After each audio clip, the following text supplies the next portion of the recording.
அனைவருக்கும் வணக்கம். 2026 சட்டமன்ற தேர்தல் முடிவுகள் வெளியாகி புதிய அரசு ஆட்சி அமைச்சு கிட்டத்தட்ட 2 மாதம் ஆயிடுச்சு. இந்த 2 மாதத்தில் திமுக எந்த அளவுக்கு ஆக்டிவாக இருந்திருக்கிறாங்க, எஃபெக்டிவாக இருந்திருக்கிறாங்க அப்படின்னு என்கிட்ட கேட்டாக்கா ஓரளவுக்கு தான் அப்படிங்கிறது தான் என்னுடைய பதிலாக இருக்கும். ஏன்னாக்கா பொதுவாகவே திமுக எதிர்கட்சியாக செயல்படுறப்ப ரொம்ப ஃபியர்ஸாக இருப்பாங்க, காம்படிட்டிவாக இருப்பாங்க அப்படிங்கிறது தான் பொதுவான பார்வை. உங்கள் எல்லாருக்கும் தெரியும் அதிமுக ஆட்சி காலகட்டத்தில் அவங்க எந்த அளவுக்கு ஃபியர்ஸாக இருந்தாங்க. 2021 வரைக்கும் 11லேருந்து 21 வரைக்கும் எதற்கெடுத்தாலும் போராட்டம், எப்போ பாரு ப்ரெஸ் மீட்டு, எப்பொழுதுமே தங்களை லைம் லைட்டில் வச்சுக்கிறதுக்கான ஒரு முயற்சி எடுத்துக்கிட்டே இருப்பாங்க. அதுக்கு காரணம் என்னென்னாக்கா ஆளுகிற அரசுக்கு மக்களோட கனெக்ட் செய்து கொள்வதற்கு பல்வேறு வாய்ப்புகள் உண்டு. மக்களோட பிரச்சனைகள் அணுகுவதற்கான எல்லா முகாந்திரமும் ஆளும் அரசுக்கு உண்டு. நிறைய திட்டங்கள் அறிவிப்பாங்க, எப்பொழுதுமே கனெக்டடாக இருப்பாங்க, மக்கள் சார்ந்த பிரச்சனைகளை தீர்த்து வைப்பதற்கான முயற்சிகள் எடுப்பாங்க. அப்போ அதிகாரமற்றிருக்கக்கூடிய பிரதான எதிர்கட்சியாக இருக்கக்கூடிய ஒரு கட்சி என்ன பண்ணுனாக்கா, பார்த்தீங்களா ஆளுகிற அரசியை நாங்கள் தான் இயக்குறோம், நாங்கள் போராட்டம் அறிவித்து தான் அவங்க அந்த திட்டத்தை கொண்டு வந்தாங்க, நாங்கள் போராட்டம் அறிவித்து தான் அந்த திட்டத்தை தடுத்தோம், இப்படி ஒரு கருத்துருவாக்கத்தை உருவாக்க வேண்டிய கட்டாயம் இருக்குது. இது அந்த கட்சிக்கு ஆரோக்கியமாக தான் இருக்கும். மக்கள்கிட்ட ஒரு பார்வை கிடைக்கும். அதே போல் தொண்டர்களை உயிர்ப்போட வச்சுக்க முடியும், ஆக்டிவாக வச்சுக்க முடியும். அதுக்காக திமுக இந்த அணுகுமுறையை கையாளுவாங்க. அது எதற்கெடுத்தாலும் போராடுவது என்பது சரியான அணுகுமுறையானா அது விட்டுருங்க, அது தனி விவாதம். ஆனால் இதை செய்வாங்க. ஆனால் அப்படியான ஒரு அணுகுமுறையை கடந்த 2 மாதமாக திமுக எடுத்துச்சான்னு கேட்டிங்கனாக்கா எடுக்கலை. சரி, அதிமுக கடந்த காலங்களில் எப்படி செயல்படுவாங்க அப்படின்னு கேட்டிங்கனாக்கா திமுகவுடைய பாணியில் செயல்பட்டது கிடையாது. எதிர்கட்சியாக செயல்படுறப்ப வழக்காடு மன்றங்களில் வழக்கு தொடுப்பாங்க. இதை தாண்டி எப்படியெல்லாம் ஒரு பிரச்சனைக்கு தீர்வு காண முடியுமோ, அது காவிரி பிரச்சனையாக இருக்கட்டும், பல்வேறு பிரச்சனையாக இருக்கட்டும், எங்கே தீர்வு கிடைக்குமோ அங்கே போயிட்டு அதிமுக போராடிக்கிட்டு இருக்கோம். மற்றபடி களத்தில் நிறைய போராட்டங்களை அறிவித்து எப்பொழுது பார்த்தாலும் திமுக போல போராட்டங்களை அறிவிப்பது என்பது இருக்காது. அது அதிமுகவுடைய பாணி, அணுகுமுறை. ஆனால் சமகாலத்தில் திமுகவினுடைய அந்த பாணி தான் சரியான யுக்தின்னு நினைக்கிறேன். எல்லாமே இன்றைக்கி ஒரு எப்படி சொல்கிறது, சோஷியல் மீடியா அப்படி அது இதுன்னு உருவானதுக்கப்புறம் ஒரு அட்டென்ஷன் சீக்கிங்கிறது அரசியலில் அதிகமாகிடுச்சு. அப்போ ஏதோ ஒரு வகையில் மக்களினுடைய கவனத்தை ஈர்க்க வேண்டிய கட்டாயம் இருப்பதால் அதிமுகவும் அந்த பாணியை கையில் எடுக்க வேண்டிய சூழலுக்கு தள்ளப்பட்டிருக்கிறது. அதில் மாற்று கருத்தே கிடையாது. சரி, ஏன் திமுக அந்த பாதையிலிருந்து விலகினாங்க அப்படின்னு நம்ம விசாரித்தப்ப சுவாரஸ்யமான ஒரு பதில் கிடைச்சது. அதிமுக ஒருவேளை ஆட்சிக்கு வந்திருந்தால் நிச்சயமாக திமுக அப்படியான ஒரு நடைமுறையை தான் கையாண்டிருப்பாங்க. ஆனால் தாவேக ஆட்சிக்கு வந்ததை அவங்களால ஏற்றுக்க முடியல. இவங்களுக்கு எதிராக நம்ம அரசியல் பண்ணணுமா அப்படிங்கிற ஒரு மனப்போக்கு நிறைய இடங்களில் இருக்குது. இருந்தாலும் கூட அதையெல்லாம் தாண்டி நிறைய மேடைகள் போட்டு விமர்சிக்க ஆரம்பிச்சிருக்கிறாங்க. மெல்ல மெல்ல அதிலிருந்து வெளியில் வந்துக்கிட்டு இருக்காங்க. ஏன்னாக்கா இப்போ அதிமுகங்கிறது அவங்களுடைய ரைவல்ரி கட்சி. அதிமுகங்கிறது ஒரு திராவிட கட்சி. 2 பேருக்கும் ஒரே மாதிரியான கொள்கை தான். அரசியல் எதிரிகள் 2 பேரும் பல 10 ஆண்டுகளாக இந்த களத்தில் ஃபைட் பண்ணிக்கிட்டு இருக்கிறாங்க. அதனால் அவங்க அதிமுகவை தங்களுடைய சமமான எதிரியாக பார்க்குறாங்க. இந்த கொள்கையற்ற வெற்று சினிமா கூட்டத்தை அவங்களால ஏற்றுக்க முடியல, ஒரு அரசியல் சக்தியாகவே ஏற்றுக்க முடியல திமுகவால். அதனால் அவங்க இப்போ தான் கொஞ்சம் கொஞ்சமாக வந்துக்கிட்டு இருக்கிறாங்க. சரி, அதிமுக என்ன பண்ணுது? அதிமுக எஃபெக்டிவாக இருக்கணும். நான் சொன்ன மாதிரி சமகாலத்தில் அதிமுகவினுடைய பழைய பாணி ஒர்க் அவுட் ஆகாது. அப்போ ஃபியர்ஸாக செயல்பட வேண்டிய கட்டாயம் இருக்குது. இந்த சூழலில் என்னடா அது, அதிமுகவினுடைய முன்னாள் மாஜிக்கள் ஒரு பக்கம் திமுகவுடைய முன்னாள் மாஜிக்கெல்லாம் பேச ஆரம்பிச்சிட்டாங்க, முன்னாள் மத்திய அமைச்சர்கள்லாம் பேச ஆரம்பிச்சிட்டாங்களே. அதிமுகவில் நிறைய பேர் சைலண்டாக இருக்காங்களே. ஜெயக்குமார் இன்னும் வெளியில் வரல, ராஜேந்திர பாலாஜி பெருசாக பேசலை, அதே போல் ஆர்பி உதயகுமார் ஏதோ ஓரளவுக்கு பேசிக்கிட்டு இருக்கிறாப்புல. இப்படி யோசிச்சுக்கிட்டு இருக்கிறப்ப நேற்று ஒரே நாளில் அவ்வளவு பேரும் பொறிஞ்சு தள்ளியிருக்கிறாங்க. நிறைய பேர் நிறைய விஷயங்களை பேசியிருக்கிறாங்க. அதிமுக திரும்ப களத்தில் ரொம்ப எஃபெக்டிவாக வந்துக்கிட்டு இருக்கிறாங்க அப்படிங்கிறத நம்ம புரிஞ்சுக்கிறோம். அந்த வகையில் ராஜேந்திர பாலாஜிலாம் தனியாக தினுசாக அடிப்பாப்புல இல்லையா, அந்த மாதிரி நேற்று அடிச்சிருக்கிறாப்புல. நிறைய விஷயங்களை கேட்டிருக்கிறாங்க. இதில் என்னன்னாக்கா எல்லாருமே விஜய் அவர்களை ஒருமையில் பேசியிருக்கிறாங்க. எனக்குமே அது கொஞ்சம் சங்கடமாக தான் இருந்தது. முதலமைச்சர் அவர்களை போய் ஒருமையில் பேசுகிறாங்க. அதுக்கப்புறம் நான் யோசித்து பார்த்தேன், இதுக்கு முன்னாடி இருந்த முதலமைச்சர்கள் மீது மாறி மாறி காட்டமான விமர்சனங்கள்லாம் வச்சுக்கிட்டு இருக்கிறாங்க. ஆனால் இப்படி எல்லாரும் ஒரே நேரத்தில் ஒட்டுமொத்தமாக ஒருமையில் பேசி நான் பார்த்ததே கிடையாது, இல்லை வரலாற்றில் படித்ததும் கிடையாது. அந்த அளவுக்கு யாரும் முதலமைச்சரை துச்சமாக நினச்சது கிடையாது. ஏன் இவர் அப்படி நினைக்கிறாங்கனாக்கா, இவருடைய போக்கு அந்த மாதிரி இருக்குது, இவருடைய பேச்சு அந்த மாதிரி இருக்குது. உதாரணத்துக்கு, நான் குளத்தூரில் கொத்து பரோட்டா போட்டேன் பார்த்தியா, நீங்கள் தீர்ந்து போன சக்தி, இது தீய சக்தி, உங்களெல்லாம் செஞ்சு விட்டுருவேன், இப்படியெல்லாம் பேசுகிறத சுத்தமாக யாருமே ரசிக்கலன்னு நினைக்கிறேன். எப்பொழுதுமே கட்சி மேடைகளில் யார் வேணால் எப்படி வேணால் பேசிடலாம். ஆனால் முதலமைச்சராக ஒரு இடத்துல போய் ரெப்ரசன்ட் பண்ணுறப்ப, ஒரு அரசு விழாவில் போய் இப்படி பேசுகிறத யாருமே ரசிக்கலை. இப்படி நடைமுறையை யாருமே இது வரைக்கும் பார்த்தது கிடையாது. யாருமே அப்படி பேசுனது கிடையாது. அப்போ அதையெல்லாம் பார்க்கிற பொழுது காலங்காலமாக அரசியல் பண்ணக்கூடிய அந்த மரபு வழி வந்த இவர்களுக்கு வந்து சுத்தமாக அதை ஏற்றுக்க முடியல.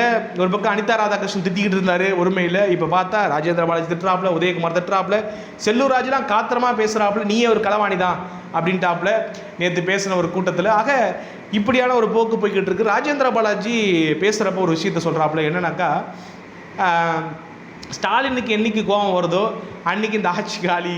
அதாவது அவருடைய பாணியிலேயே வந்துட்டு, அதாவது அவர் கிண்டலாக சொல்கிறாப்புல என்னன்னாக்கா, திமுக கூட்டணியில் அங்கம் வகித்த தேர்தலுக்கு முன்பாக உடன்படிக்கை ஏற்படுத்தி கொண்டு தேர்தலை சந்தித்த அந்த கட்சிகள் இருக்காங்க தெரியுமா, கம்யூனிஸ்டுகளாக இருக்கட்டும், விசிகாவாக இருக்கட்டும், இந்திய யூனியன் முஸ்லீம் லீக்காக இருக்கட்டும், இவங்கெல்லாம் சேர்ந்து தான் இன்றைக்கி தாவேக்காவினுடைய ஆட்சியை தாங்கி பிடிச்சிக்கிட்டு இருக்கிறாங்க. அப்போ அந்த அடிப்படையில் சொல்கிறாருன்னு நினைக்கிறேன். என்றைக்கு வேணுன்னா அவங்க வந்துட்டு விலகி வந்துடலாம். அதை விலகி வைக்க, அதாவது விலக்கி வைக்கக்கூடிய சக்தி வந்துட்டு ஸ்டாலின் கிட்ட இருக்குன்னு அவர் நம்புறாரா என்னன்னு தெரியல, இல்லை சும்மா தூண்டி விட்றாப்புல. எல்லாமே பாலிடிக்ஸில் வந்துட்டு ஒரு இது தானே, ஒரு ஸ்ட்ராட்டஜிக்கல் கேம் தானே. அப்போ விஜய் அவர்களே இவ்வளோ யோசிக்கிறப்ப, அரசியலில் காலங்காலமாக இருந்து பழந்துன்னு கொட்டை போட்ட இந்த ஜாம்பவான்களுக்கு இதெல்லாம் தெரிஞ்சிருக்கும் இல்லையா. அந்த வகையில் வந்துட்டு சும்மா பேசி குழப்பி விடுமே அப்படின்னு கூட குழப்பி விட்டுருக்கலாம். அப்படி சொன்னாப்புல ஸ்டாலின் உங்களுக்கு கோபம் வந்தே ஆகணும் அப்படிங்கிற மாதிரி சொல்கிறாப்புல.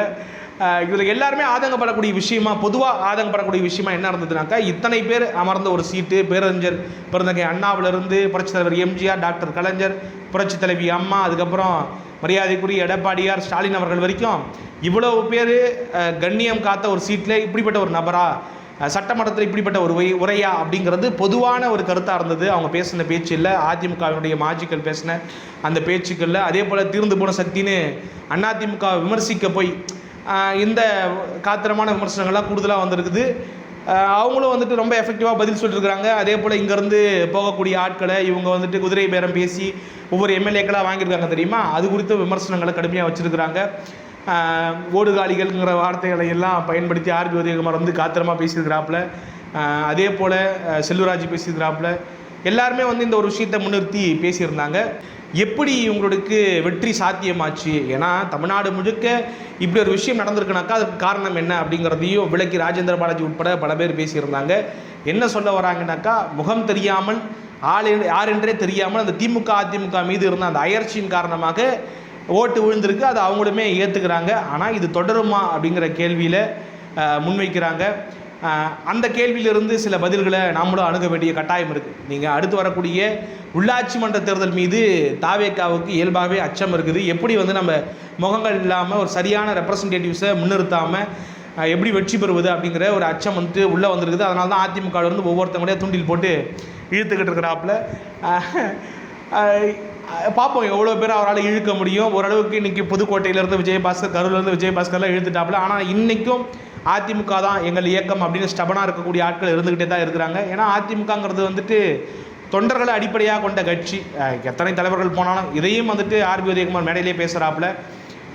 இன்றைக்கி ஜெயக்குமார் இருக்கிறாங்க, எவ்வளோ பேர் இன்றைக்கி தொடர்ச்சியாக இன்றைக்கி அதிமுக செயல்பட்டுக்கிட்டு இருக்கிறாங்க. ஆனால் அவர்களை எல்லாம் தாண்டி தொண்டர்கள் தான் அதிமுகவினுடைய உயிர் மூச்சு. அவங்க தான் வந்துட்டு எல்லாத்தையும் தீர்மானிக்கக்கூடிய ஆட்கள். அந்த வகையில் அவங்கள நம்பி தான் அதிமுக செயல்பட்டுக்கிட்டு இருக்குது. அந்த வகையில் இந்த முன்னாள் மாஜிக்கெல்லாம் இவ்வளோ காத்திரமாக பேச ஆரம்பிச்சிருக்கிறாங்கனாக்கா அவங்க ரொம்ப தெளிவாக அவங்களுடைய டைரக்ஷனில் கிளாரிட்டியோடு இருக்கிறாங்க. நமக்கு அதிமுக தான் கடைசி வரைக்கும் அப்படிங்கிற புள்ளியிலிருந்து பேச ஆரம்பிக்கிறாங்க அப்படிங்கிறது தான் என்னுடைய புரிதலாக இருக்குது. ஜெயக்குமாரும் நேற்று பேசியிருந்தாப்புல, ரொம்ப நாள் வெளியில் வராமல் இருந்தாப்புல.